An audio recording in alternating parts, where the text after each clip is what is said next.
തോപ്പിൽ ജോബിൻ്റെ audio launch ഫംഗ്ഷനാണ് ഇവിടെ നടക്കുന്നത്.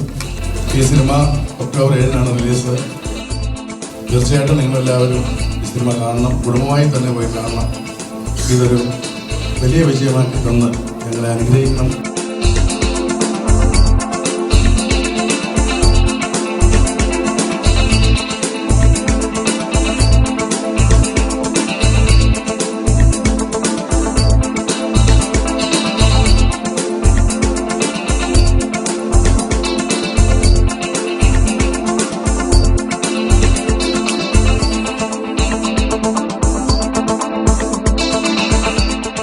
എത്രയോ നമ്മൾ പൂജകളിലും ഇതുപോലെയുള്ള ഓഡിയോ ലോഞ്ച് ഫംഗ്ഷനുകളിലൊക്കെ പങ്കെടുക്കുന്നതാണ്. ഇവിടെ വന്നിരുന്നപ്പോൾ തന്നെ അതിൻ്റെ ശരിക്കൊരു പോസിറ്റീവ് വൈബ്രേഷനും എല്ലാം കൊണ്ടും വളരെ സന്തോഷകരമായൊരു സായാഹ്നമാണ്. ചിത്രം റിലീസായി 100 ദിവസങ്ങൾ. എല്ലാ സന്തോഷത്തോടു കൂടി ഇതിൻ്റെ നിർമ്മാതാവിനും ബാക്കി എല്ലാവർക്കും എല്ലാ സന്തോഷങ്ങളും അനുഗ്രഹങ്ങളും ജഗദീശ്വരൻ നൽകട്ടെ എന്ന് പ്രാർത്ഥിക്കുന്നു. ജോണി ആൻ്റണി ഒരു മാസായിട്ടുള്ള മാസിന് വേണ്ടി മാത്രം സിനിമ അതുമാത്രം മുന്നിൽ കണ്ടുകൊടുക്കുന്നൊരു സംവിധായകനാണ്. അതിൻ്റെ കൂടെ ഒരു മാസ് ഹീറോയും കൂടി ആകുമ്പോൾ അത് സൂപ്പർ ഡൂപ്പർ ഹിറ്റാവട്ടെ എന്ന് നമ്മൾ പ്രാർത്ഥിക്കാം. തോപ്പിൽ ജോപ്പൻ 50% ലവും 50% ആൽക്കഹോളും എന്നാണ് ഇവിടെ എഴുതി വെച്ചിരിക്കുന്നത്. പടത്തിൽ ഉള്ളടിക്കുന്ന സീനൊന്നുമില്ല. ഇടയ്ക്കിടയ്ക്ക് കുപ്പിയും കൊണ്ട് അങ്ങോട്ടും ഇങ്ങോട്ടൊക്കെ പോകുന്നത്. അപ്പോൾ ഇങ്ങനെ മദ്യപാനം ആരോഗ്യത്തിന് ആരോഗ്യം എഴുതിയിട്ടുണ്ട്. ഈ സിനിമയിൽ ചാൻ ക്യാരക്ടറാണ്. സിനിമയുടെ കഥയും കാര്യങ്ങളൊക്കെ ഇവിടെ വെച്ചൊക്കെ പറഞ്ഞു കഴിഞ്ഞാൽ ഒന്നുകിൽ ആളുകൾക്ക് ആവേശം കൂടും, അല്ലെങ്കിൽ ഉള്ള ആവേശം പോകും. അപ്പോൾ അതിനേതായാലും ഞാൻ തുനിയുന്നില്ല. പിന്നെ ഈ സിനിമയിൽ ഒരുപാട് അഭിനേതാക്കളുണ്ട്. ചെറിയ ചെറിയ വേഷങ്ങളിലായാലും ശരി, വലിയ വേഷങ്ങളിലായാലും ശരി. അവരെയൊക്കെ ഒരുപക്ഷെ നമ്മളിതുവരെ കാണാത്ത മുഖങ്ങളിലാണ് ഈ കാണുന്നത്. ഇത് കുടുംബത്തെ കയറ്റാൻ കൊള്ളാവുന്നൊരു സിനിമയാണ്. പേര് കേൾക്കുന്നതുകൊണ്ട് അല്ലെങ്കിൽ എഴുതി വെച്ചുകൊണ്ടൊന്നും കുഴപ്പമൊന്നും വിചാരിക്കും.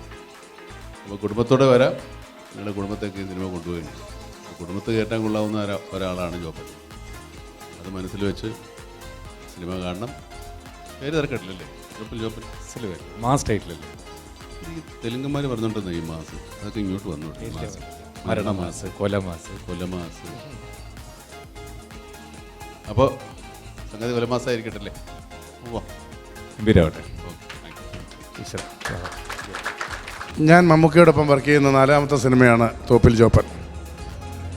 ഈ സിനിമ ശരിക്കും എല്ലാത്തരം പ്രേക്ഷകർക്കും, പ്രത്യേകിച്ച് കുടുംബ പ്രേക്ഷകർക്കും, കുട്ടികൾക്കും, യുവാക്കൾക്കും എല്ലാവർക്കും ഇഷ്ടപ്പെടുന്ന രീതിയിലുള്ള ഒരു കഥയും കഥാസന്ദർഭങ്ങളും ഒരു സ്ക്രിപ്റ്റിങ്ങുമാണ് നിഷാദ് കോയ ഇതിൽ നടത്തിയിരിക്കുന്നത്. ശരിക്കും വളരെ നന്നായിട്ട് തന്നെ, അതായത് ഒരു തുടക്കം മുതൽ ഒടുക്കം വരെ കൊച്ചു കൊച്ചു തമാശകളും നല്ല പാട്ടുകളും കുഞ്ഞു കുഞ്ഞു മാസ് സിറ്റുവേഷൻസും ഒക്കെ ആയിട്ട് കോർത്തിണക്കി മമ്മൂക്കയുടെ തകർപ്പൻ പെർഫോമൻസും കൂട്ടി ഇണക്കിയിരിക്കുന്ന ഒരു ചിത്രമാണ് തോപ്പിൽ ജോപ്പൻ. തീർച്ചയായിട്ടും നിങ്ങളെല്ലാവരും കുടുംബമായി കാണണം. നല്ല പാട്ടുകളുണ്ട്, വിദ്യാസാഗറാണ് മ്യൂസിക്. ശരിക്കും ഒരു ഫാമിലി എൻ്റർടൈനർ എന്ന് തന്നെ വിശേഷിപ്പിക്കാവുന്ന ഒരു നന്മയുള്ള വളരെ നാച്ചുറലായിട്ടുള്ളൊരു സിനിമയാണ് തോപ്പിൽ ജോപ്പൻ. തോപ്പിൽ ജോപ്പൻ എൻ്റെ 4ാമത്തെ സിനിമയാണ്. എൻ്റെ ആദ്യത്തെ സിനിമയായ ഓർഡിനറിക്ക് ശേഷം ഞാൻ ചെയ്യുന്ന 3ാമത്തെ സിനിമയാണ്. ഇത് മെഗാസ്റ്റാർ മമ്മൂക്കയുടെ കൂടെ ചെയ്യുന്നു എന്നുള്ളതിനാണ് എൻ്റെ ഏറ്റവും വലിയ പ്രത്യേകത. വളരെ രസകരമായിട്ടുള്ളൊരു ഹ്യൂമറിനെ ബേസ് ചെയ്തിട്ടുള്ളൊരു പ്രണയകഥയാണ് തോപ്പിൽ ജോപ്പൻ. ഒപ്പം മമ്മൂക്കയുടെ ആരാധകർക്ക് ഇഷ്ടപ്പെടുന്ന എല്ലാ ചേരുവകളും ചേർത്തുകൊണ്ടുള്ളൊരു സിനിമയാണ്. ജോണി ആൻ്റണിയാണ് ഇതിൻ്റെ ഡയറക്ടർ. ജോണി ചേട്ടൻ ഒരുപാട് എനിക്ക് സിനിമയുടെ സ്ക്രിപ്റ്റിങ്ങിലും ഷൂട്ടിങ്ങിലും ഒരുപാട് സഹായങ്ങൾ ജോണി ചേട്ടൻ്റെ നിന്ന് കിട്ടിയിട്ടുണ്ട്. ഒപ്പം മമ്മൂക്കായുടെ ഒരുപാട് നിർദ്ദേശങ്ങളും എല്ലാം ഈ സിനിമയ്ക്ക് വളരെ ഗുണകരമായിട്ട് വന്നിട്ടുണ്ട്. ഇതൊരു വലിയ വിജയമാകട്ടെ എന്ന് തന്നെയാണ് ആഗ്രഹവും പ്രാർത്ഥനയും. പ്രേക്ഷകരുടെ എല്ലാവിധ പിന്തുണയും ഉണ്ടാകുമെന്ന് പ്രതീക്ഷിക്കുന്നു.